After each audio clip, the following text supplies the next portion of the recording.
안녕하세요. 사연 읽어주는 남녀입니다. 오늘도 와주셔서 감사드리며 그럼 오늘의 사연 바로 시작하겠습니다. 저는 올해 나이 52입니다. 돌아보면 저의 지난 삶은 평탄하지 않았어요. 특히 젊었던 시절의 고통은 지금도 생생하죠.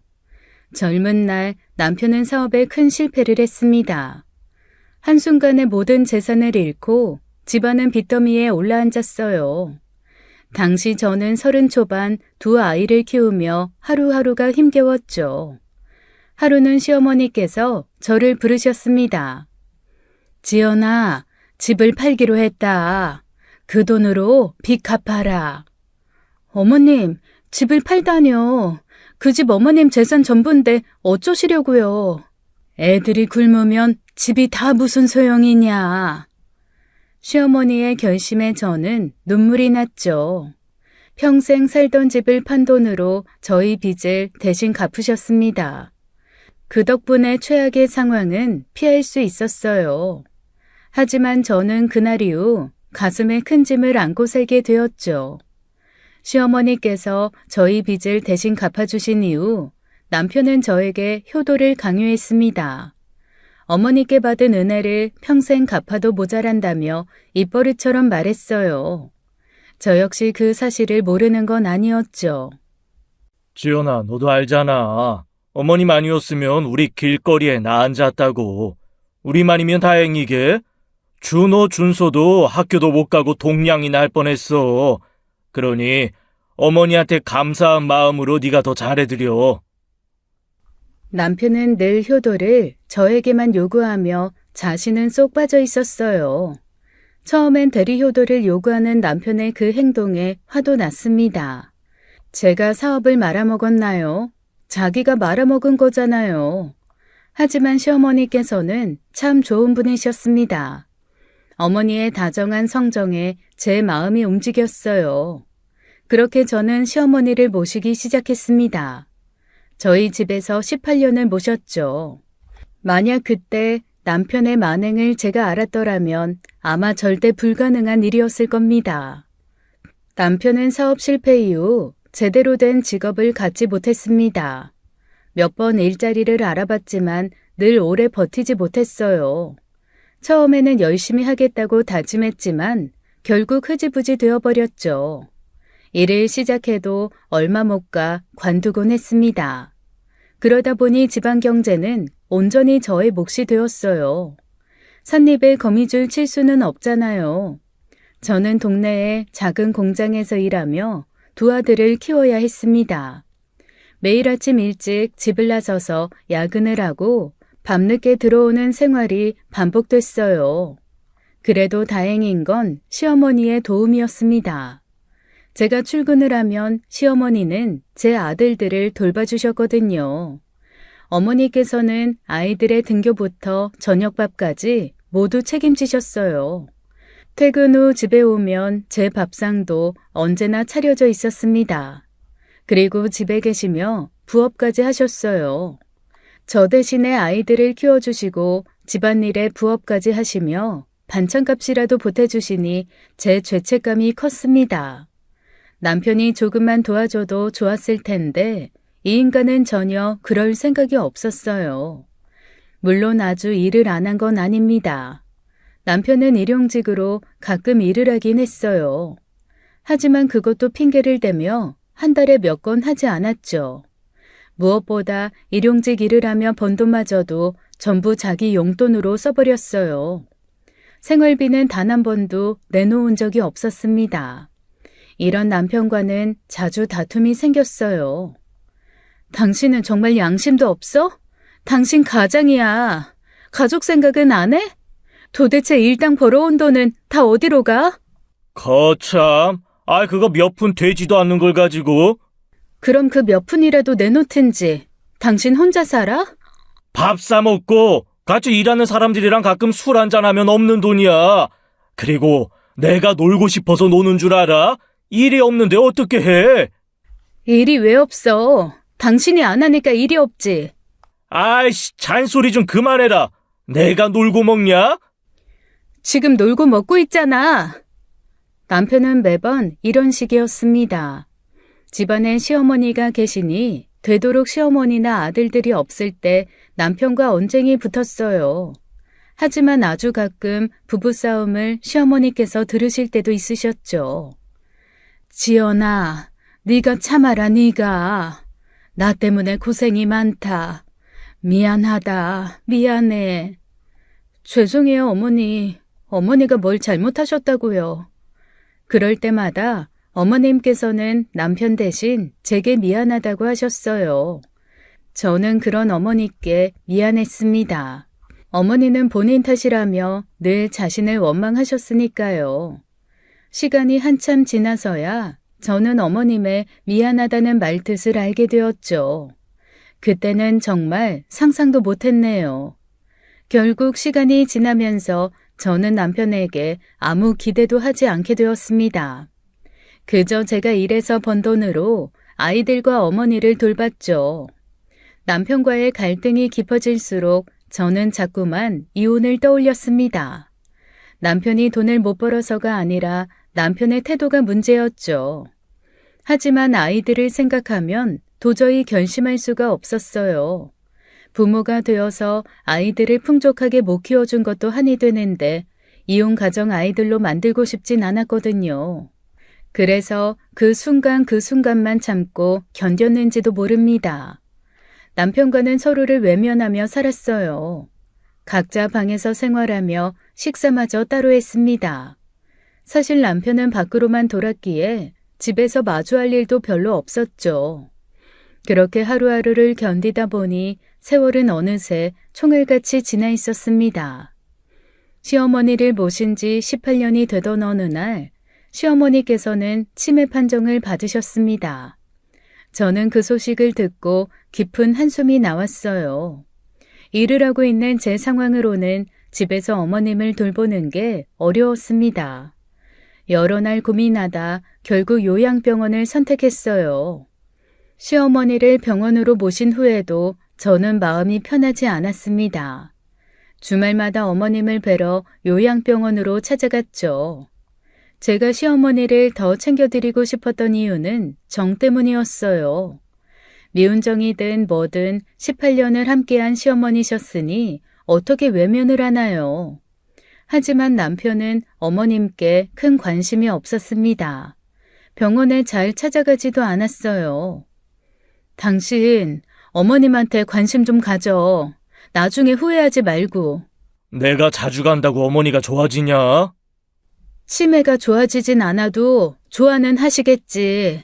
당신 어머니잖아. 나보다 당신을 더 좋아하셔, 우리 엄마는. 그런 남편 모습에 실망스럽고 화가 났습니다. 시어머니의 치매는 날이 갈수록 심해졌어요. 급속도로요.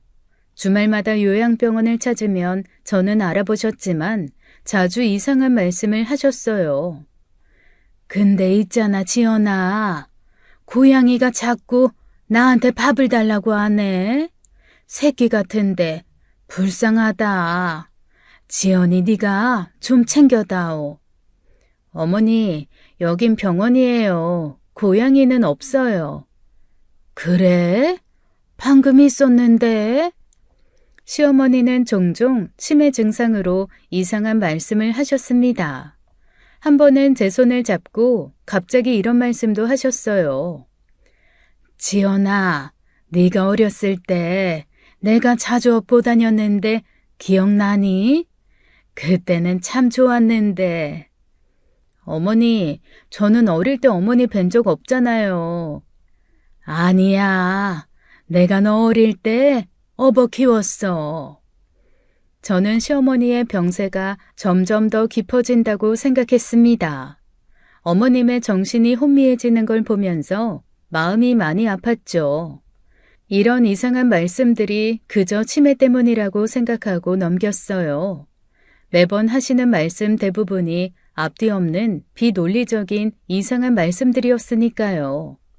하지만 어느 순간부터 시어머니께서는 비슷한 말만 반복하셨어요.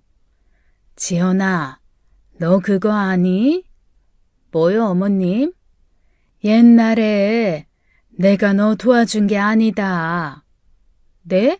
어머님, 그게 무슨 말씀이세요? 상철이 사업망해서 니들 집에 차압딱지 붙었을 때 말이야. 그때 그 돈 내가 준 돈이 아니었어.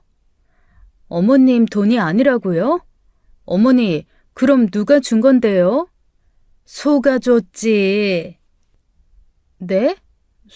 소라뇨? 내가 소를 몰고 밭에 갔는데 소가 갑자기 말을 했어. 글쎄 말이다. 어머니, 무슨 소 말씀이세요? 소가 어떻게 말을 해요? 아니야. 분명히 소가 말을 했다니까. 내가 그 소랑 얘기를 했다니까.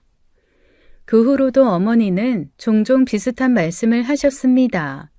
저는 그저 치매 때문이라고 생각했죠.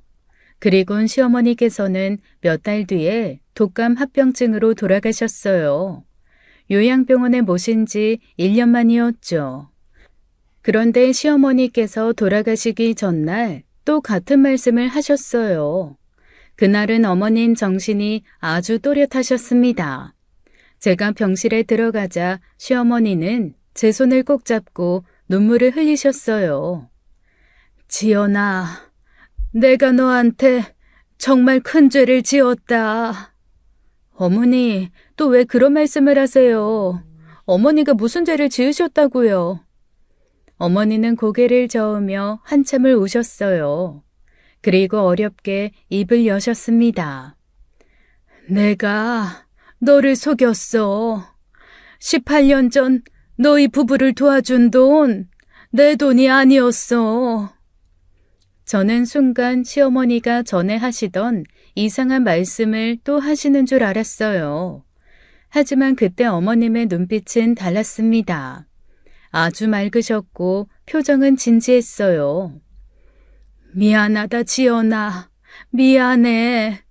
난 죽어서 지옥 갈 거다. 이 죄를 다 어찌하누, 어찌해. 그 돈은 내 집 한 돈이 아니었어. 그 돈은. 어머니, 그 돈이 어머니 집 한 돈이 아니었다뇨.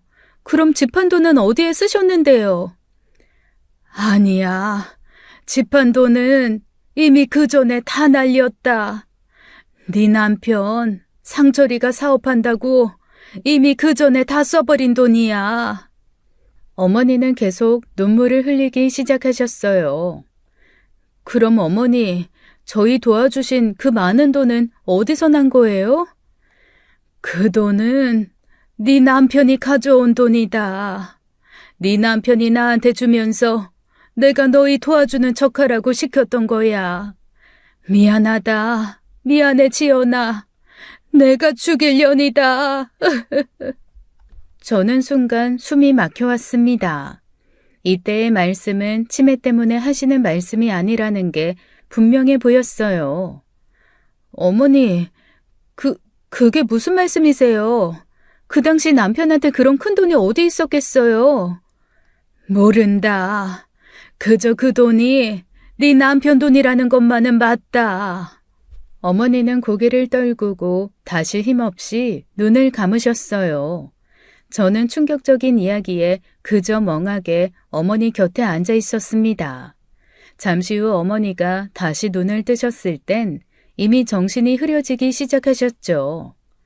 아가, 밖에 비 오니까 빨래 걷어야 한다. 어서 가봐라. 창밖은 맑은 날씨였습니다. 저는 어머니 손을 붙잡고 힘없이 대답했어요. 어머니, 알겠어요. 제가 금방 걷고 올게요. 그리고 시어머니께서 그날 저녁부터 상태가 악화되어 다음날 돌아가셨습니다. 시어머니께서 돌아가시자 남편은 크게 오열했어요. 장례식 내내 남편의 울음소리가 끊이지 않았죠. 남편은 어머님 생전에 한 번도 제대로 찾아뵌 적이 없었는데 마치 효자인 것처럼 행동했습니다. 그 모습이 참 가짜났어요. 장례식장을 찾은 사람들도 남편의 그 모습을 보며 고개를 갸웃했습니다. 저 역시 그런 남편이 어이가 없었지만 당시에는 별말 하지 않았죠. 장례가 끝난 뒤 저는 집에서 남편에게 물었습니다. 어머니께서 돌아가시기 전 하셨던 말씀이 계속 제 머릿속에 맴돌았거든요. 당신 어머니가 돌아가시기 전에 하신 말 알아? 몰라. 왜? 내가 어머님 임종도 못 지켰다고 뭐라고 하고 싶은 거냐? 냅둬라. 당신 시비 받아줄 기분 아니다.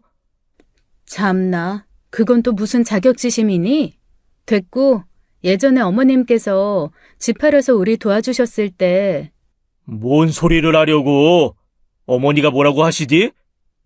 그때 그 돈 어머님 집 판 돈이 아니라고 하시던데 당신이 돈을 줘서 도와주는 척했다고 말씀하셨는데 그게 무슨 말이야? 제 말에 남편의 얼굴이 순간 굳어졌습니다. 그 표정에서 저는 어머님께서 없는 말씀을 하신 게 아니라는 걸 눈치챌 수 있었어요. 그게 무슨 말이야? 어머니가 치매셨잖아. 몰라? 그래서 이상한 말을 하신 거겠지. 아니, 그 말씀하실 때 어머님 정신 온전하셨어. 분명 당신이 돈을 가져왔다고 하셨다고. 대체 당신이 돈이 어디 있었어? 바른 대로 말해. 어머니 돌아가신 마당에 별 소리를 다 하네. 그냥 치매 증상이라는 생각은 못하냐? 치매 증상이라고? 어머니께서 나한테 계속 여러 번 말씀하셨다고. 나는 당신이 뭔가 숨기고 있다는 생각이 막 드네. 대체 뭘 숨긴다는 거야? 어처구니가 없네. 내가 무슨 돈이 있어서 그런 짓을 해? 괜히 시비 걸지 말라니까. 엄마 장례 치른 지 얼마나 지났다고 나한테 이러냐? 모르지. 돈이 있으면서도 없는 척 했는지 누가 알겠어? 적어도 어머님은 아신 것 같은데. 남편은 끝까지 저를 속이는 태도로 일관했죠. 결국 그날은 진실을 밝히지 못한 채 감정만 상한 채 끝나고 말았습니다. 그리고 한 달쯤 지난 어느 날이었어요. 이미 성인이 되어 출가를 한 첫째 아들이 전화를 해서 급하게 일 관련 서류를 찾았죠. 결혼 전 다니던 회사에서 발급받은 서류가 필요하다고요. 그걸 결혼 전 자기가 쓰던 방 서랍에 두었다고 했습니다. 저는 출가 전 큰아들이 쓰던 방에 들어가 그 서류를 찾았습니다. 아들이 결혼하고 그 방은 남편이 쓰고 있었기에 저는 절대 드나들지 않던 방이었어요. 아유, 냄새. 지방은 지가 좀 청소하지. 아유. 이곳저곳 찾다가 오래된 서랍장 깊숙한 곳에서 낡은 통장 하나를 발견했습니다. 남편 명의의 통장이었죠. 처음엔 별 생각이 없이 그 통장을 열어보았어요. 그런데 그 순간 저는 충격으로 온몸이 굳었습니다. 그 통장 안에는 상당히 큰 금액이 오랜 기간 출금된 내역이 기록되어 있었어요. 이제는 사용을 하지 않는지 최근에는 기록이 없었지만 10년 전만 해도 꽤 큰 액수의 잔액이 남아있는 통장이었죠. 저는 대체 이 돈이 어디서 난 건지 너무 황당했습니다. 퍼뜩 통장 첫 페이지를 펴보았죠.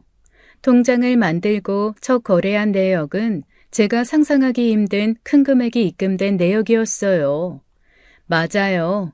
남편은 사업에 실패한 그해 로또 1등에 당첨이 되었던 것이었습니다. 그제야 시어머니의 이상한 말들이 이해가 갔죠. 시어머니 말은 모두 사실이었어요. 아마도 남편이 로또 당첨금 일부를 시어머니에게 주며 시어머니 자신이 우리를 도운 것처럼 꾸민 거겠죠.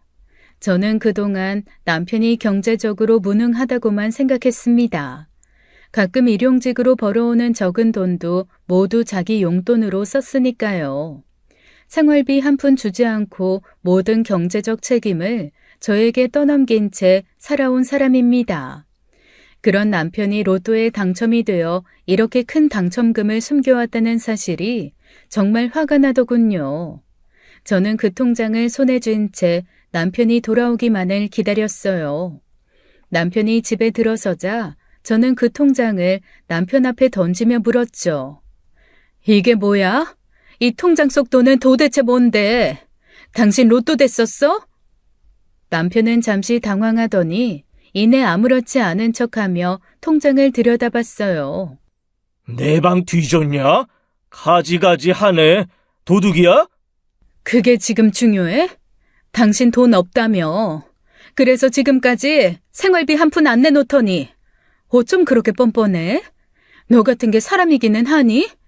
그동안 이 돈 숨겨두고 너 혼자 호의호식했어? 처자식은 돈에 절절 매면서 힘들게 사는데 너만 신나게 돈 쓰면서 사니까 그러니까 좋디? 네 아들은 사립대 등록금 부담된다고 국립대로 하향 지원까지 하면서 대학 갔는데 넌 정말 구제불능의 뻔뻔한 인간이다. 아이, 좀 조용히 좀 해. 그래, 로또 됐었다. 됐냐? 근데 이 돈이 너랑 무슨 상관인데? 내 돈이 너랑 대체 무슨 상관인데? 네가 뭔데? 뭐? 저는 남편의 그 뻔뻔함에 말을 잇지 못했어요. 너 같은 인간, 더는 못 참겠다. 이혼하자. 뭐라고? 이게 갑자기 뭔 이혼이야? 갑자기? 내가 지금 갑자기 이러는 걸로 보여? 준호 장가 보내고 이제 준서만 장가 가면 어차피 이혼하려고 했어. 너 같은 인간한테 내가 질릴 만큼 질렸다. 근데 그 전에 정말 너라는 인간 밑바닥까지 내가 확인을 하네. 진짜 준서 장가 갈 때까지만 참으려고 했는데 도저히 안 되겠다. 당장 갈라서자. 참나, 어이가 없네. 뭔 구질구질하게 혓바닥이 그리 기냐? 결국 돈 때문에 이혼하자는 거지? 돈? 그딴 돈 때문이 아니라 내가 너라는 인간의 밑바닥이 더럽고 역겨워서 같이 살 수가 없어서 하는 거라고. 역겨운 새끼. 어머님이 돌아가시기 전에 했던 말 다 사실이었네. 로또 당첨금으로 어머니한테 돈 주고서 우리 도와준 척하게 시킨 거 맞잖아. 그래야 내가 어머니 모실 명분이 생기니까. 정말 상상 이상으로 개새끼다 넌. 그래서 이제 와서 어쩌라고? 어? 어쩌라고? 결론은 이혼하자는 거잖아. 아니야? 결국 너도 그 통장 돈 보고 막 돈 욕심 난 거잖아. 아니야? 큰 돈 보니까 왜 막 떨려? 좋아? 당장 네 돈 같아? 꿈 깨 이거사. 이혼하면 누가 이 돈 나눠준대? 참, 꿈도 판타지로 꾸시네. 그 더러운 돈 너나 혼자서 실컷 쓰다가 돼지셔. 명심해. 너 그러다가 천벌받아. 알아? 그런데 그때였어요. 아빠, 로또 됐었어? 제게 요청한 서류를 제가 안 보내주자 다급한 아들이 집을 찾은 거였어요. 그러다가 남편과 제 말다툼을 첫째 아들이 다 듣게 된 거였죠. 아빠 방금 하신 말씀 다 사실이에요? 그동안 로또 1등 당첨되고 돈 숨긴 거 진짜냐고요? 그제야 남편 얼굴에 당황한 표정이 서리더군요. 그게 아이 네가 뭘 잘못 들은 거다. 아빠가 그냥 화가 나서 거짓말하지 마세요. 거짓말 좀 그만하시라고요. 저 아빠가 하는 말 다 들었어요. 어떻게 엄마한테 어떻게 그럴 수가 있어요? 아들은 남편을 원망의 눈빛으로 바라보았습니다. 아빠, 그동안 내가 어떤 마음으로 자랐는지 아세요? 엄마 혼자 힘들게 일하고 아빠가 집에서 놀아도 참았어요. 적어도 난 아빠 아들이니까. 아빠를 무던히 이해해보려고 평생을 노력했다고. 사업 실패한 사람들은 인생을 다 내려놓고 노숙자도 된다고 하니까. 아빠도 그래서 마음속에 무언가 의지를 잃은 게 아닐까. 그렇게 이해하려고 노력하면서 참았던 거예요. 근데 아빠는 다 계획적이었네. 그냥 혼자서 인생을 즐긴 거였어. 너가 뭘 안다고 그래? 아빠도 다 이유가 있어서 그런 거다. 이 돈을 네 엄마가 알면, 니들이 알면 괜히 사치에 빠져서 노력도 안 하고 돈 흥청망청 쓰다가 사람 망가질까봐 그래서 비밀로 한 거야. 다 니들을 위해서. 로또 1등 된 사람들 중에 그런 사람이 얼마나 많은 줄 알아? 내가 다 헛소리 좀 그만해요. 그게 이유가 돼요? 도대체 뭔 대단한 이유가 있어서 가족을 20년 가까이 속여요? 엄마가 사치에 빠져 망가질까봐요? 아빠가 한 건 엄마를 20년 가까이 착취한 거라고요. 이 착취라니? 말 함부로 하지 마. 내가 너희들 키우려고 얼마나 애썼는데 엄마가 키웠지 아빠가 우리 키웠다고? 아빠가 우리한테 제대로 해준 게 뭐가 있는데 아빠는 가족을 위해서 한 거는 아무것도 없어요. 뭐? 이 옌병할 새끼 같으니라고. 너도 내 돈 한 푼 받을 생각 마라. 이 패류나 같으니라고. 남편은 결국 더 이상 말을 잇지 못하고 말없이 문을 박차고 나갔습니다. 그날 이후 남편은 집으로 돌아오지 않았어요.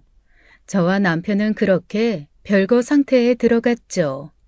뒤늦게 첫째에게 이 사실을 들은 둘째도 집으로 달려왔어요. 두 아들은 아무 말 없이 저를 안아줬죠.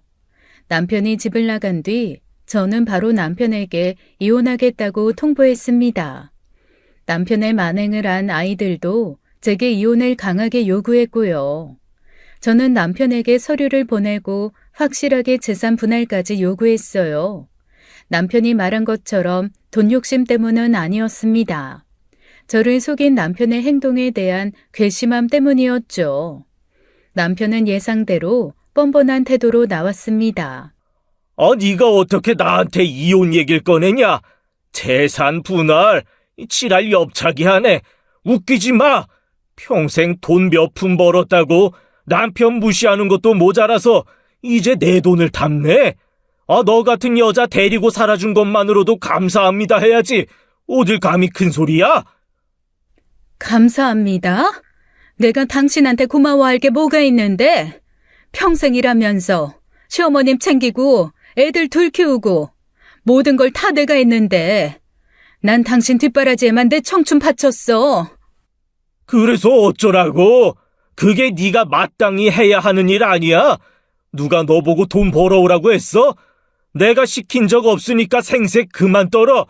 애초에 능력 없는 네 친정 식구들까지 내가 참고 살아줬는데 이제 와서 재산 얘기를 꺼내는 네 뻔뻔함에 소름 끼친다. 뻔뻔? 그래, 진짜 뻔뻔한 게 뭔지 보여줄게. 내 인생 망친 것도 억울한데 빈손으로는 절대 안 나가. 받을 거 다 받고 끝낼 거야. 그래, 어디 한번 해봐라. 네가 뭘 해도 나한텐 절대 못 이기니까 니까짓게 나한테 이혼을 요구해. 두고 봐라. 후회하게 만들어줄 테니까. 남편이 결국 이혼 서류에 도장을 찍지 않자 저는 곧바로 이혼 소송을 진행했습니다. 소송 서류가 남편에게 전달된 날 남편이 뭐가 그리 열이 받는지 분을 참지 못하고 집으로 찾아왔어요. 문을 발로 차고 고함을 질렀죠. 문 열어! 강지연, 문 안 열어? 너 정말 끝까지 갈 생각이야? 왜 이래? 법적으로 하자며. 법적으로 할 테니까 할 말 있으면 법원에서 얘기해. 계속 시끄럽게 행패 부려봐. 당신만 불리하게 될 테니까. 강지연! 법, 좋아. 아무리 그래도 내 돈은 한 푼도 못 줘. 네가 죽었다 깨나도 내 재산에 손도 못 댈 줄 알아. 어디 감히 내 돈을 넘봐? 너 같은 게 법으로 날 이길 수 있다고 생각해? 차라리 그 돈 전부 불태워버리면 불태웠지. 너한테는 절대 못 줘. 남편은 밖에서 한참이나 욕을 하며 소란을 피우다가 결국 돌아갔죠. 저는 남편의 행동에 있지도 않은 적마저 탈탈 털렸어요. 남편에게 조금의 미련도 남지 않았습니다. 그리고 다음 날이었어요. 저는 아침에 눈을 뜨자마자 충격적인 소식에 전화를 받았습니다. 경찰이었어요. 강지연 씨 되십니까? 오늘 새벽 부군께서 음주운전 사고가 발생했습니다. 네? 사고라니. 남편은요? 현장에서 바로 사망하셨습니다. 유가족께서는 지금 즉시 병원으로 와주셔야 할 것 같습니다. 네? 사망했다고요? 네, 유감스럽게 그렇습니다. 사고 원인은 음주운전으로 추정되고요. 자세한 내용은 오셔서 들으시는 게 좋을 것 같습니다. 네, 알겠습니다. 바로 가겠습니다. 경찰에 전화를 끊고 나자 손끝에서부터 떨림이 시작됐습니다. 어제까지도 서로 지독한 말들을 주고받았던 남편이 그렇게 갑자기 떠났다는 현실이 도저히 믿기지 않았어요. 온몸이 얼어붙은 듯 그 자리에 서서 아무 말도 하지 못한 채 휴대폰만 멍하니 바라봤죠. 퍼뜩 정신을 차리고 아들들에게 연락을 했습니다. 그리고 병원으로 바로 갔어요. 남편의 시신은 말 그대로 처참했습니다. 어느 한 곳 성한 곳이 없었어요. 사고 당시 고통이 많이 컸는지 얼굴은 고통에 겨워 구겨져 있었죠. 내 돈은 한 푼도 못 준다고 악소리를 지르던 그 모습과 제 눈앞에 눈을 감고 있는 남편의 시신이 교차되며 저는 정신이 어지러웠습니다. 그렇게 미워했던 인간인데 이렇게 가버린 모습을 보니 만감이 교차하더군요. 남편의 장례식은 간소하게 치렀습니다. 정말 솔직히 말해 저는 남편의 죽음이 슬프지 않았어요. 오랜 시간 동안 남남처럼 살기도 했고요. 오히려 마음이 차가워졌습니다. 그런데 장례식 도중 이상한 일이 벌어졌어요. 대략 40대 후반으로 보이는 화려하게 화장을 한 젊은 여자가 장례식장에 나타난 것이죠. 누구인지 알 수 없는 그 여자는 남편의 영정 앞에서 갑자기 눈물을 쏟았습니다. 여자는 큰 소리로 울며 주위의 시선을 끌었죠. 장례식에 찾아온 손님들은 서로 눈치를 보며 수근거렸어요. 저 여자 누구야? 상철이랑 무슨 관계래? 글쎄, 처음 보는 여잔데 왜 이리 구슬프게 운대? 혹시 상철이 첩인가? 땡! 이 사람아, 상철이 쳐들어! 저는 그런 말들이 들려도 아무런 반응을 하지 않았어요. 이미 남편과 마음으로는 이혼한 상태였으니까요. 오히려 그 여자의 등장에 냉소적인 생각마저 들었습니다. 그러면 그렇지라는 생각이요. 잠시 뒤 여자는 울음을 멈추고 저를 똑바로 바라봤습니다. 그 시선에는 알 수 없는 적대감이 느껴졌어요. 마치 저를 향해 선전포고를 하는 사람의 눈빛이었죠. 주변에서는 여전히 수군거림이 계속됐습니다. 저 여자는 도대체 뭐여? 뭐하는 여잔데 유족들한테 인사도 없이 저러고 가는 건가? 난 장례식장에 저렇게 화려하게 화장하고 오는 사람은 또 처음 보네. 여자는 잠시 후 말없이 식장을 떠났습니다. 남편의 죽음을 슬퍼해주기보다는 마치 저에게 자기 존재를 알리기 위해 온 사람 같았죠. 저는 남편의 영정사진을 보며 중얼거렸어요. 죽어서까지 아주 주접을 떨다가 가는구나. 그 여자의 정체가 누구든 저는 알고 싶지 않았습니다. 관심도 없었고요. 남편과 어떤 관계에 있는 여자인지 몰라도 이미 끝난 인생에 관여하고 싶지 않았어요. 그렇게 저는 남편을 떠나보냈습니다. 이혼도 못하고요. 그런데 진짜 기함할 일은 며칠 뒤에 일어났어요. 남편의 장례가 끝나고 얼마 지나지 않아 장례식에서 울고 간 그 여자가 변호사를 통해 혼외자 인지 청구 소송을 제기한 것이었습니다. 한마디로 말해서 내 자식이 죽은 남편의 친자이니 법적으로 자식의 지위를 인정해달라는 소송이었어요. 그러니까 그 여자는 남편의 숨겨둔 상간녀였던 것이었죠. 예상은 했지만 소송을 통해 그 사실을 확인하게 되니 정말 어이가 없더군요. 서류를 받아든 저는 정말 황당함을 느꼈어요. 그 여자에게는 22살 된 아들이 있었습니다. 그 아이가 바로 죽은 남편의 아들이라고 주장하고 있었죠. 정말 죽은 놈에게 할 말은 아니지만 가지가지 하더군요.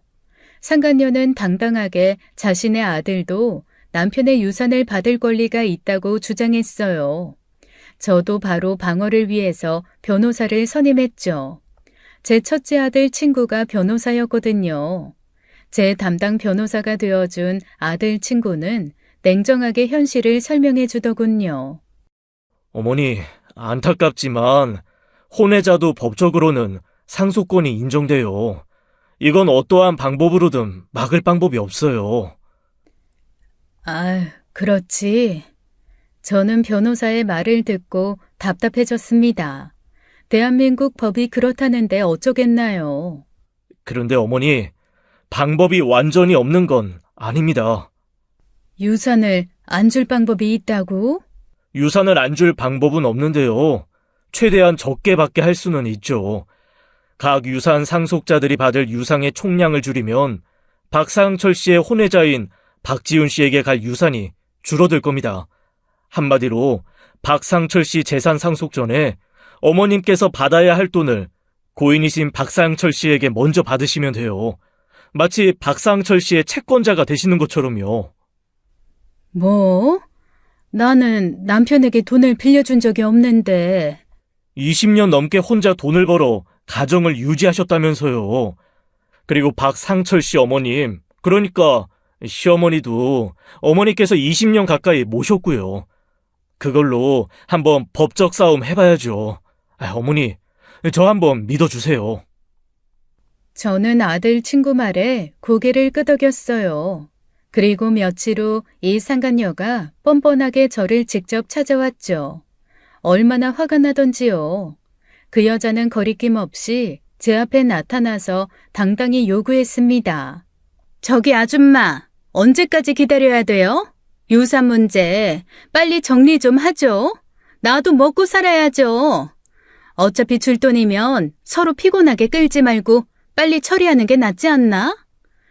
그 뻔뻔함에 저는 분노가 치밀어 올랐습니다. 하지만 저는 애써 평정심을 유지하려고 노력했죠. 좋아, 줄게. 당신 아들이 법적으로 받아야 하는 돈 다 받아가. 그런데 근데 뭐요? 나도 받아야겠네. 누가 말려요? 아줌마도 아줌마 몫의 유산 상속분 가져가. 참나, 우리 아들보다 아줌마가 더 많이 가져가지 않나? 왜 난리래? 유산 말고 나도 당신한테 그리고 죽은 내 남편한테 받아야 할 내 돈 당당하게 법적으로 먼저 받아야겠다고. 뭐요? 뭐 상간녀 소송이라도 하게? 그깟 위자료 얼마나 한다고. 하고 싶으면 해요. 누가 무서워할 줄 알아, 아줌마? 오냐, 언제까지 그렇게 웃나 보자.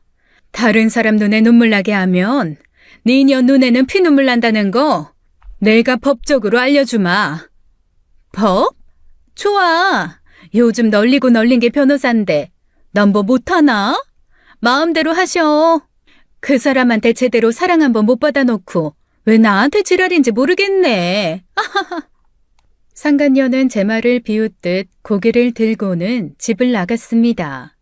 상간녀가 제게 당당히 유산을 요구한 날, 저는 죽은 남편의 모든 금융거래 내역과 재산 상태를 확인하기 시작했어요. 거래 내역들을 꼼꼼하게 며칠 동안 살펴보았어요.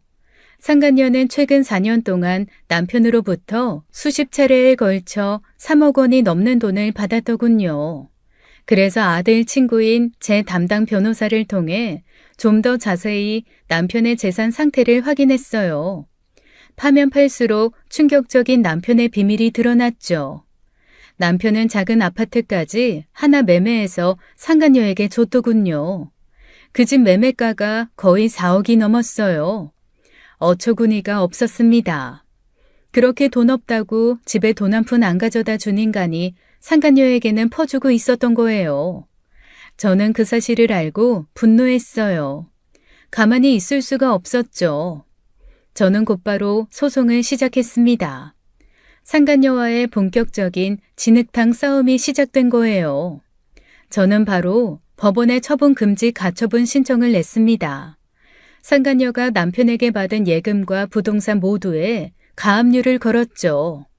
소송이 시작되자마자 상간녀는 흥분한 채로 제 집으로 달려왔습니다. 뻔뻔하고 당당하게 유산을 요구할 때랑은 또 다른 모습이어서 헛웃음이 나왔네요. 강지연 씨, 당장 나와. 이게 무슨 짓이야? 이 밤중에 무슨 소란이야? 소란? 누가 할 소리를? 당신 지금 나한테 무슨 짓을 한 건지 알아? 내가 뭘 했는데? 내 집이랑 통장 다 묶어놨잖아. 이게 말이 돼? 네가 무슨 자격이 있어서? 왜? 네가 좋아하는 법대로 하는 거라니까 불만 있어? 이제 시작인데 벌써부터 흥분해서 이 난리를 치면 내가 너무 미안한데. 뭐? 이제 시작? 좋아. 어디 한번 해봐. 나는 뭐 가만히 있나? 그래, 가만히 있지 마. 제발 너도 할 수 있는 거 다 해. 나는 할 거니까. 네가 원하는 법이 어떤 건지 똑똑히 보여줄 테니까. 좋아, 끝까지 가보자고. 나도 가만히 당하지만은 않을 테니까. 상간녀는 이를 악물고 저를 노려보더니 더 이상 말을 잇지 못하고 돌아가더군요. 그 모습이 참 가짜났어요. 저는 곧바로 법원에 이혼 소송 중이었던 배우자의 재산분할 청구권을 근거로 채권자 지위를 주장했습니다. 또한 남편의 장례비와 시어머니 장례비, 그리고 시어머니의 요양병원비 등등 제가 그동안 부담한 모든 비용을 채권자 지위의 근거로 첨부했죠. 그뿐만이 아니었어요. 저는 지난 20년간 남편이 제 임금과 가사노동의 가치를 부당하게 사용한 사실을 들어 부당이득 반환 청구도 병합했습니다. 변호사는 제가 가진 모든 증빙 서류를 법원에 제출했죠. 법정에서 저는 당당히 말했습니다. 저는 지난 20년 동안 혼자 가정의 생계를 책임지고 살아왔습니다. 남편은 그 긴 시간 동안 제 노동을 착취하면서도 저 몰래 재산을 빼돌려 상간녀와 불법적으로 공유해왔어요. 이건 명백한 부당이득입니다. 상간녀의 변호사는 저의 주장에 강하게 반박했어요. 오세진 씨가 받은 돈은 박상철 씨가 자발적으로 준 돈입니다. 이를 부당이득으로 보기 어렵습니다. 하지만 저의 변호사는 바로 반박했습니다. 남편이 아내 몰래 증여한 재산은 명백한 사회 행위입니다. 배우자의 재산 분할 청구권을 침해하는 행위이기 때문이에요. 오랜 공방 끝에 재판부는 제 손을 들어줬습니다. 법원은 남편이 상간녀에게 준 현금 3억 원과 경기 북부의 4억짜리 주택 모두를 사회 행위로 인정해 주었죠. 여기에 글로 적어 짧아 보이지만 이 소송만 1년이 넘게 걸렸어요. 재판장은 판결을 내리며 분명히 말했죠. 본 법정은 피고가 고인으로부터 받은 현금 3억과 주택을 원고의 채권을 해치는 사회 행위로 판단합니다. 따라서 해당 재산은 법원에 공탁하도록 명령합니다. 저는 판결이 나오는 순간 안도의 숨을 내쉬었어요. 반대로 상간녀 얼굴은 정말 백지처럼 창백해졌죠. 당연했습니다. 자기의 전 재산인 예금과 집이 남편 재산으로 인정되어 법원에 묵혔으니까요. 상간녀는 자기 아들 몫의 유산을 챙기려다가 되려 돈을 뺏기게 되었으니 당연히 미치겠죠.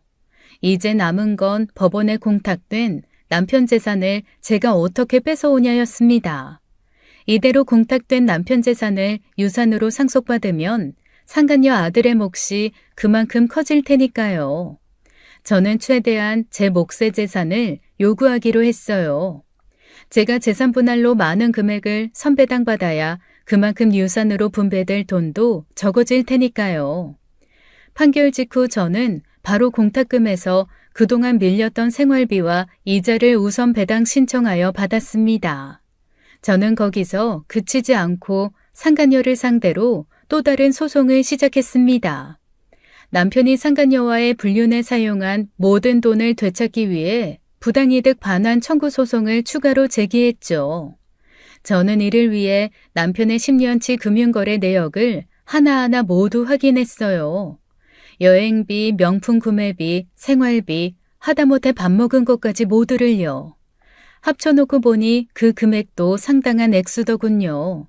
그리고 곧바로 소송 절차를 밟았죠. 그뿐인가요? 저는 상간녀와 남편이 20년 가까이 유지한 불륜 관계에 대한 정신적 피해 보상도 요구했습니다. 상간녀 위자료 소송이요. 20년이라는 기간이 인정되면서 위자료 액수는 일반적인 상간녀 위자료 소송의 위자료보다 높게 책정되었죠. 법원은 상간녀에게 7천만 원의 위자료 지급 판결을 내렸습니다. 상간녀는 위자료 소송 결과를 듣고 크게 당황해했어요. 아마 그 여자가 예상한 것보다 훨씬 큰 금액이었기 때문이었죠. 무엇보다 제가 그 여자 예금과 집을 뺏었기에 상간녀에게는 위자료를 지급할 능력이 없었을 겁니다. 판결이 나고 며칠 뒤 상간녀가 다급하게 저를 찾아왔어요. 그녀는 창백한 얼굴로 제 앞에 고개를 숙였죠. 강지연 씨, 미안해요. 내가 잘못했어요. 제발 용서해 주세요. 저 그만한 돈 이제 없어요. 이거 왜 이래?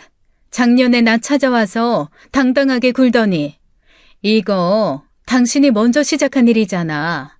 처음부터 네가 원한 대로 법대로 하는 거야. 제발요. 저 정말 가진 게 없어요. 그 사람하고 20년을 살았어도 그 사람 돈 준 게 별로 없어요. 지난번에 콩딱 걸린 게 전부였다고요. 이제 저한테 남은 건 하나도 없어요. 그런데 대체 뭘 더 뺏어가시려고 그러세요, 사모님?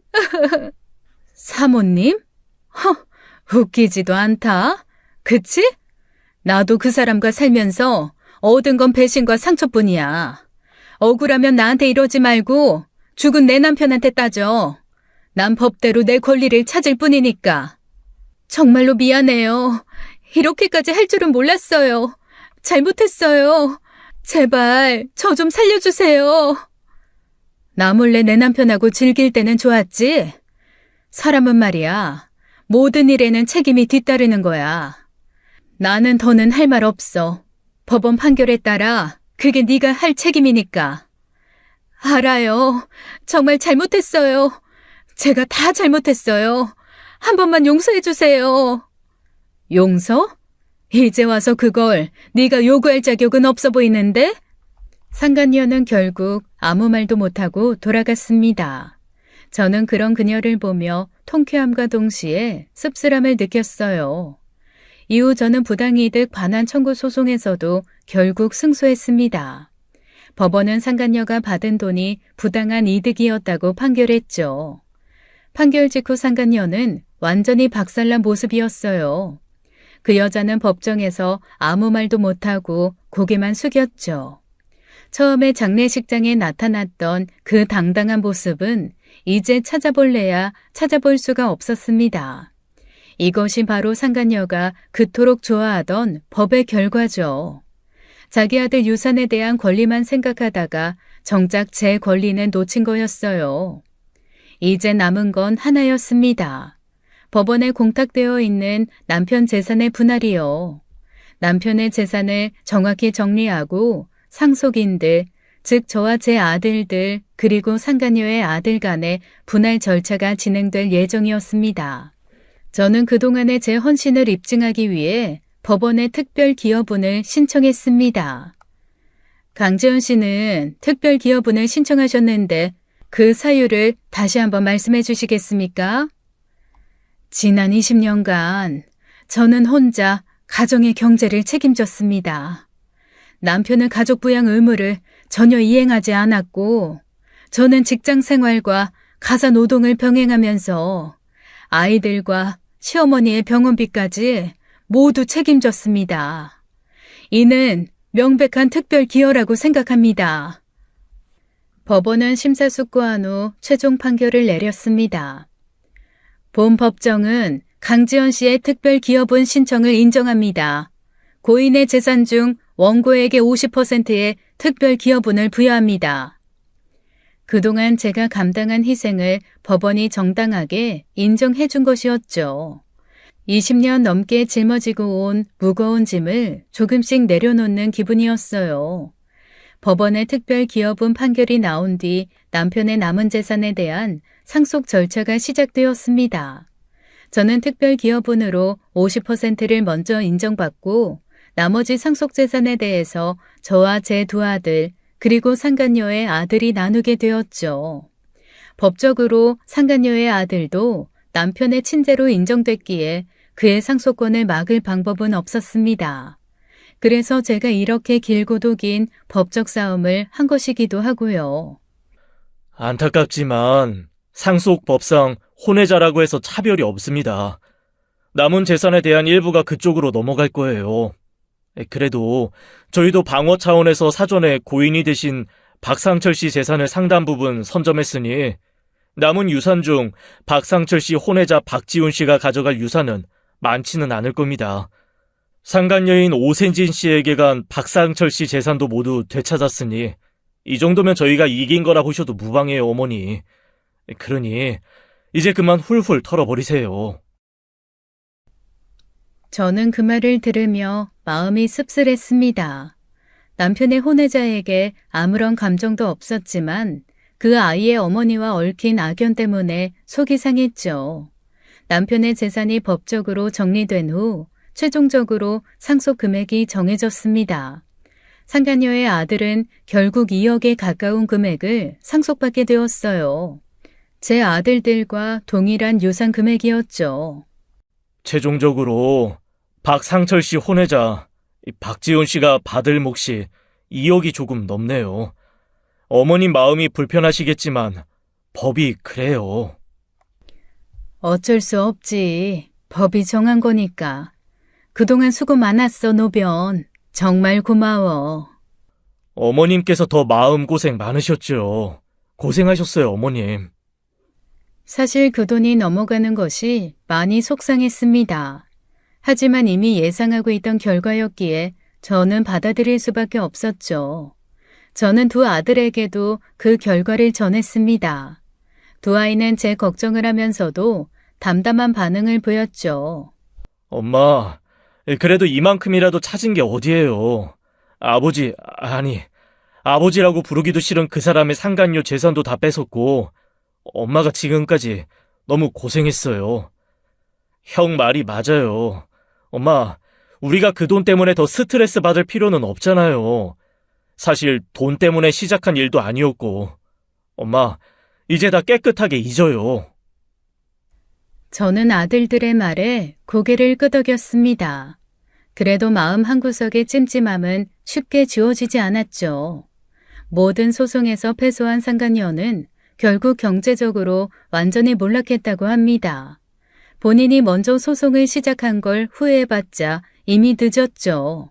상간녀 오세진은 남편에게 받은 모든 재산을 모두 잃었고 더 이상 갈 곳도 없었어요. 그러던 어느 날 밤 갑자기 제 집 앞이 소란스러워졌죠. 이제는 누가 찾아왔는지 놀랍지도 않을 지경이었어요. 술에 취한 상간녀가 집 앞에 나타나 고래고래 소리를 질렀습니다. 강지연, 이 망할 년, 당장 나와. 내 인생 이렇게 망치고 넌 잠이 오냐? 당장 나와! 저는 한숨을 쉬며 현관문을 열었습니다. 상간녀의 꼴은 말이 아니었어요. 머리는 엉망이고 술 냄새가 진동했죠. 지금 뭐 하는 짓이야? 여기서 이러지 말고 당장 돌아가. 경찰 부르기 전에. 너 때문에 내가 망했다고. 내가 네 남편 때문에 인생 망친 것도 억울한데 네가 내 재산까지 다 뺏어갔잖아. 네가 억울해? 그럼 난 얼마나 억울했겠니? 그리고 네가 먼저 법대로 하자고 한 거잖아. 네가 자초한 결과야. 그렇다고 이렇게 다 털어가야 했니? 네가 인간이야? 난 이제 어떻게 살라고? 난 이제 집도 없어. 상간녀가 소리를 지르자 동네 사람들이 창문을 열고 쳐다보기 시작했습니다. 저는 더 이상 두고 볼 수 없어 차분히 말했어요. 마지막 경고야. 당장 그만하고 돌아가. 더 소란 피우면 경찰 부를 거야. 불러봐. 내가 무서울 줄 알아? 내 인생 이제 다 조졌는데 경찰이 무섭겠어? 불러. 잘 됐네. 잘 곳도 없는데 경찰서 가서 자면 되겠네. 저는 망설임 없이 바로 경찰에 신고를 했습니다. 잠시 뒤 경찰차가 도착했고 상간녀는 경찰에게도 격하게 항의하며 난동을 부렸죠. 경찰은 결국 상간녀 오세진을 강제로 연행했어요. 그 여자는 끌려가면서도 계속 소리를 질렀습니다. 강지연, 너 절대 용서 안 해. 너 때문에 내 인생 다 망했어. 두고 봐. 억울해. 저는 그 모습을 보며 상간녀에게 한마디 조용히 말해주었어요. 네 인생을 이렇게 만든 건 다 네 잘못된 선택 때문이야. 나 때문이 아니고. 그리고 사람들은 이런 걸 두고 인과응보라는 말을 한단다. 인과응보. 그 말 뜻은 아니? 행한 대로 결과가 따른다는 뜻이야. 새겨들어. 그리고 상간녀는 경찰에 연행되어 갔어요. 그 뒤로 상간녀는 제 집으로 찾아오지 않았습니다. 인생의 교훈을 제대로 받았겠죠. 강제로요. 상간녀가 경찰에 연행된 지 2달쯤 지났을 때였어요. 모처럼 집에서 쉬고 있던 저는 갑작스럽게 아들 친구인 변호사에게 전화를 받았습니다. 저를 도와 소송을 이끌어 주었던 변호사님이요. 어머님, 잘 지내고 계시나요? 어머 노변, 덕분에 잘 지내고 있어. 그런데 무슨 일이라도 있어? 이걸 말씀드려야 하나 말아야 하나 고민을 했는데. 어떤 거? 혹시 소송이 뭐 잘못되었니? 그런 건 아니고요. 다름이 아니라 오늘 연수원 동기에게 좀 충격적인 얘기를 들어서요. 그래서 연락드렸습니다. 변호사의 목소리는 조심스러웠어요. 무슨 일이길래 그래? 오세진 씨 아들 기억하시죠? 그 아버님 혼외자 박지훈 씨요. 당연히 기억하지. 제 연수원 동기 친구가 맡은 사건인데요. 얼마 전 그 아이가 교통사고로 사망했다고 합니다. 뭐? 저는 순간적으로 말을 잃었습니다. 변호사는 천천히 말을 이었어요. 그 아이가 유산으로 받은 돈이 2억이 조금 넘었잖아요. 그 돈으로 자기 어머니와 살 집을 구하는 대신 고급 스포츠카를 구입했나 봐요. 설마 그 차로 운전하다가? 저는 변호사의 말을 들으며 깊은 한숨이 나왔습니다. 그런 선택을 했다는 것이 믿기지 않았어요. 네, 그 차를 몰고 밤에 술에 취한 채로 음주운전을 했다고 해요. 과속을 하다가 중앙분리대를 들이받고 그 자리에서 사망했답니다. 변호사의 말에 저는 더 이상 아무 말도 할 수 없었습니다. 말도 안 돼. 어떻게, 대체 왜 그런 짓을? 저도 그 얘기를 듣고 믿기지가 않았어요. 그 돈으로 더 나은 선택을 할 수도 있었을 텐데 말이죠. 변호사와의 전화를 끊고 나서도 저는 한동안 복잡한 마음을 정리할 수 없었습니다. 남편이 남긴 유산이 결국 혼외자의 죽음까지 불러온 셈이었으니까요. 남편은 음주운전으로 세상을 떠났고 이제 그의 혼외자마저 똑같은 죽음을 맞았습니다. 저는 그 사실이 너무나도 씁쓸하고 허탈했어요. 한동안 소파에 앉아 가만히 창밖을 바라보았습니다. 아무리 생각해도 인생이라는 게 참 허망하다는 생각뿐이었어요. 결국 남편과 그 혼외자의 인생은 비슷한 방식으로 끝을 맺었습니다. 남편의 악행이 낳은 비극이 이렇게까지 이어질 줄은 몰랐으니까요. 저는 그렇게 오랫동안 자리에 앉아 마음속을 정리하고 또 정리했습니다. 모든 일이 마무리된 뒤 저는 조용한 일상으로 돌아왔어요.